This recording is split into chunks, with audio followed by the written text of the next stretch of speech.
What's going on, everyone? So, Zach Lavine in a potential trade with the Los Angeles Lakers. It's heavily rumored. We will see if it actually happens. I think it will, but you never really know, right? We won't know until the time comes. The Lakers can't make any significant trade like a Zach Lavine trade until the earliest of the 15th of January. Hopefully it'd be nice if we got it done on that day. As I've mentioned, don't expect it till we get closer to the trade deadline. No team is in a rush to necessarily make a trade. No team is in a rush to help the Lakers, get better sooner rather than later, right? And even if Chicago was like, hey, let's do it right now, chances are they're going to want more than they would closer to the trade deadline if there is no other available partners. But one of the questions I continuously get asked and have seen is, what do I think a Zach Lavine trade would look like for the Lakers? So I figured, why not talk about it? Let's break it down a little bit in video form. Of course, I want to hear your thoughts and opinions also, so let me know down in the comments below. Also, don't forget to like the video, subscribe to the channel, and let's get into it.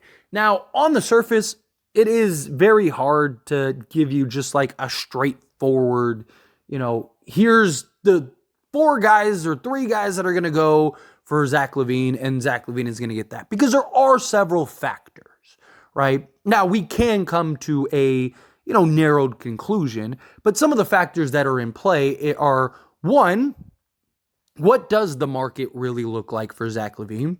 If the Lakers really are it, and the market really is bare for Zach Lavine, then that puts the Lakers in great position leverage-wise, because Chicago needs to get off of Zach Lavine at this point. Another big major factor is, where are the Lakers at come the 15th and come, closer to the trade deadline, right? The Lakers at the time of recording this video are at 500 at 19-19, right? If come the 15th, the Lakers are 5 games over 500, well, now there's not as much of a sense of urgency. Right now, the Lakers are in a position to where they can negotiate better, and they can kind of just like, hey, we're not in this big rush, right? We're not in a position to where we are desperate and have to go get Zach Lavine. But if the Lakers are 3 or 4 games under 500, well, now there's a little bit more urgency. Now there's a little more pressure. Now they're in a position to where it's not as straightforward as like, hey, we can be patient. Now it's like, no, we need to get this done sooner rather than later, which puts the ball in Chicago's court. Another factor is like, what does Chicago look like, right? Chicago has looked pretty good. And look, Zach Lavine's came back. He finally got his start, right? Because he was coming off the bench the first 2 games, and they got a win. And Zach Lavine was good. 41 minutes. He put up 25 points, grabbed 13 rebounds, 7 assists, was 18 of 15 from the field, 4 of 8 from 3, had 1 block, 3 steals, right? I mean, he was fantastic. And he started alongside Colby White and DeMar DeRozan, which I thought was very interesting. They went very small with Caruso, White, DeRozan, Lavine, and Vu. So that's something that they continue, right? And if that continues to be successful and is now a winning formula, that gives, again, Chicago a little more leverage to go, hey, we're not in a big rush. We're winning games. We don't necessarily have to trade Lavine this season, right? But if it is becoming a problem in Lavine, which I don't think they want to keep Lavine, right? Lavine wants out. That is clear as day. Chicago wants to unload him. That is clear as day. But if Chicago is winning with him and he's kind of just like buying in the moment, right, then, it takes some pressure off of the Chicago Bulls to get a Lavine deal done. But the starting point for any type of Lavine trade is definitely going to be D'Angelo Russell and Rui Hachimura, right? Those are your 2 kind of odd men out, right?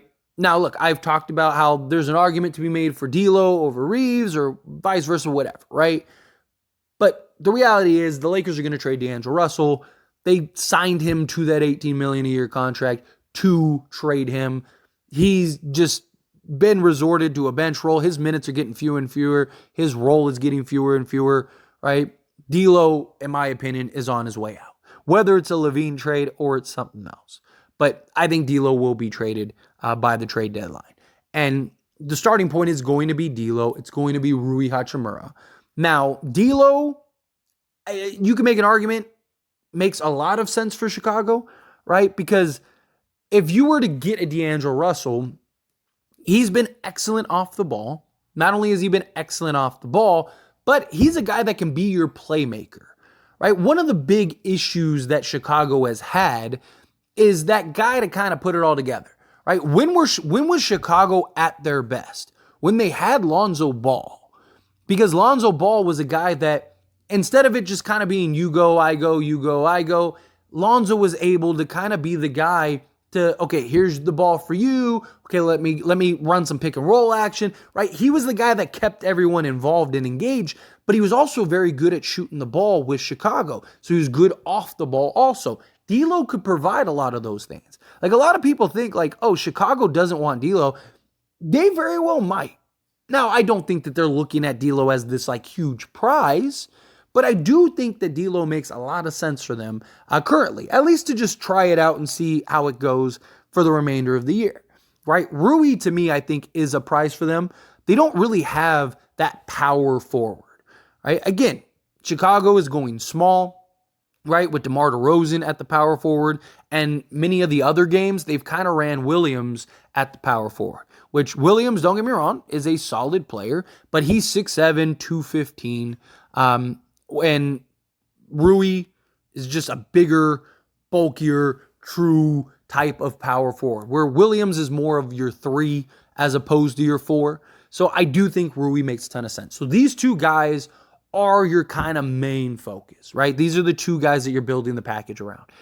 Then from there, it just depends on what other pieces are going to be involved, if any. Not saying that there will be, but like even just small things like an Andre Drummond, right? If you go get an Andre Drummond, well, now you're talking another, like $3.5 million that you have to include on top of the $40 million for Zach Lavine, right? So now that's more salary that you have to put in.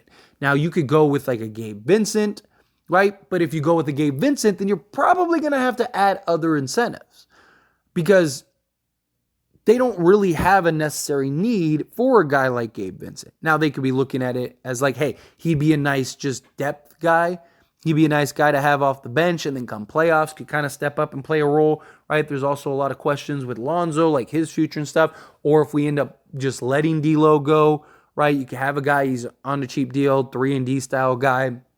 Okay, maybe you can make some sense there, but they're probably going to want other things, right? Now, there is an inherent value in unloading Zach Lavine because he has a lot of money and a lot of years still left on his contract. So the Lakers taking on his contract in and of itself has some value, right? Especially if there is no other market for him. Because it's like, hey, if you guys want to keep him, go ahead, right? Then you guys can pay him.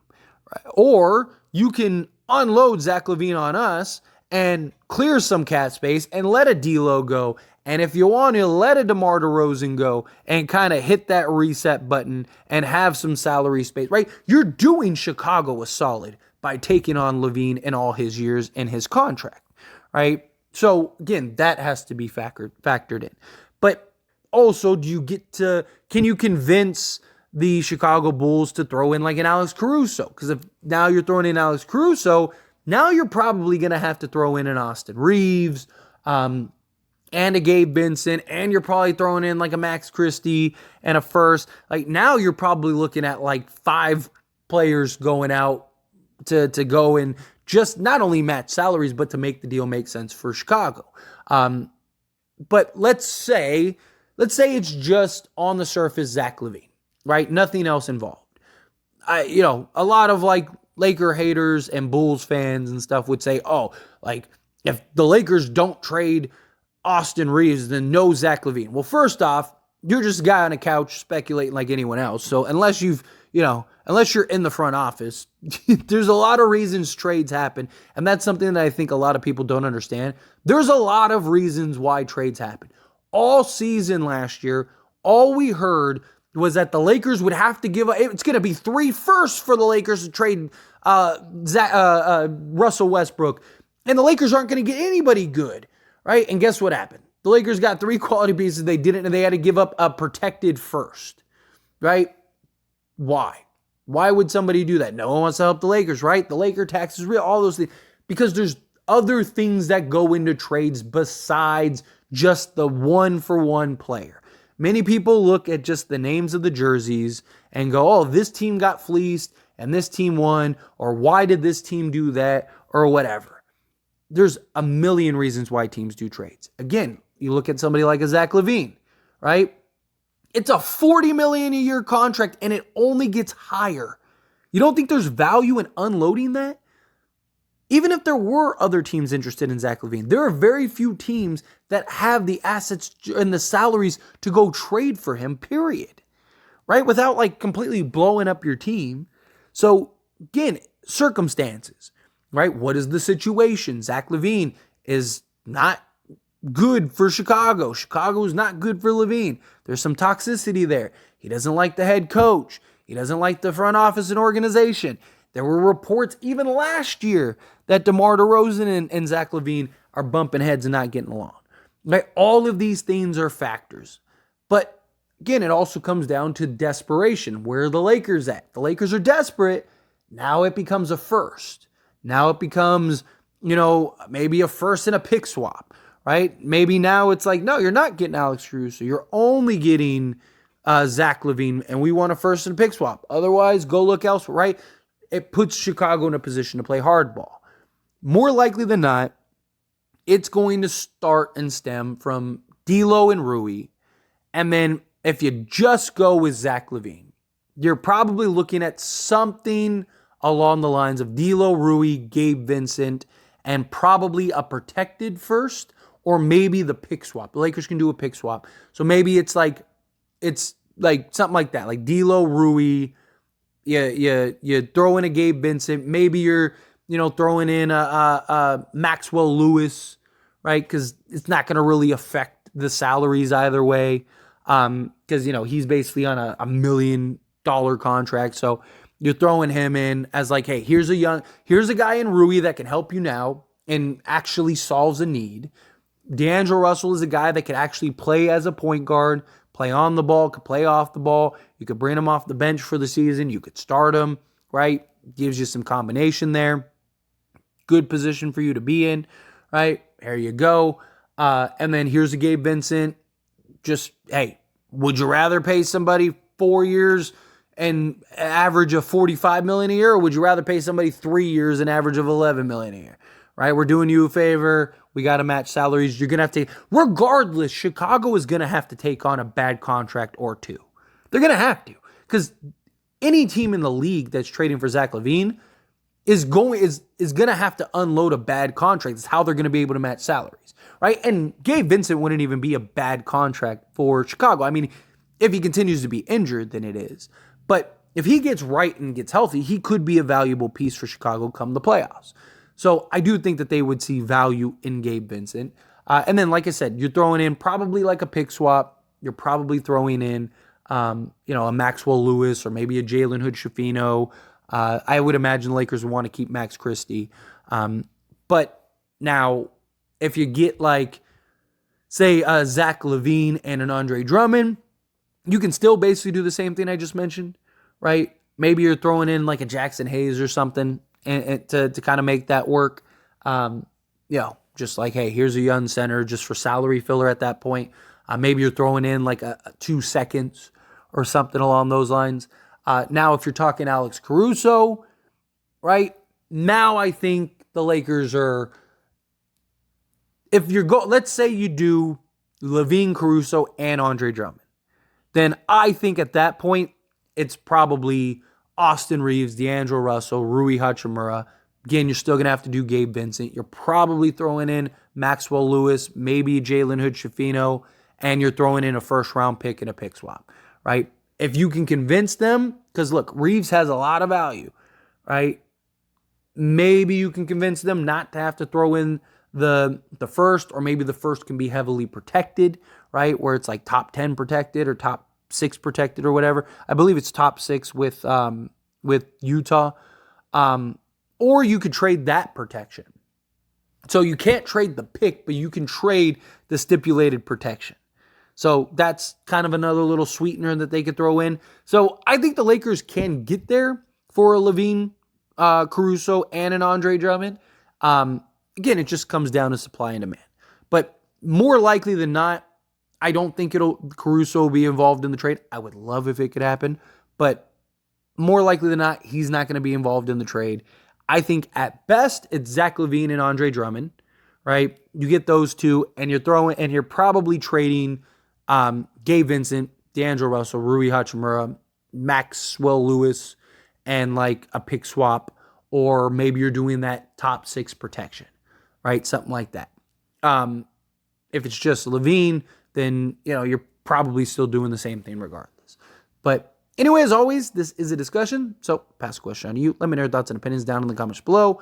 Again, just kind of wanted to give my thoughts in video rather than responding to 100 comments, just copy and pasting the same thing.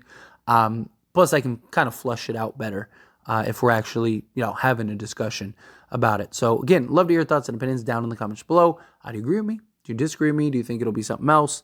Again, got to look at it from both sides, right? I know a lot of people, obviously, look, Laker fans, they want, to fleece the Bulls. The, Bulls fans want to fleece the Lakers, right?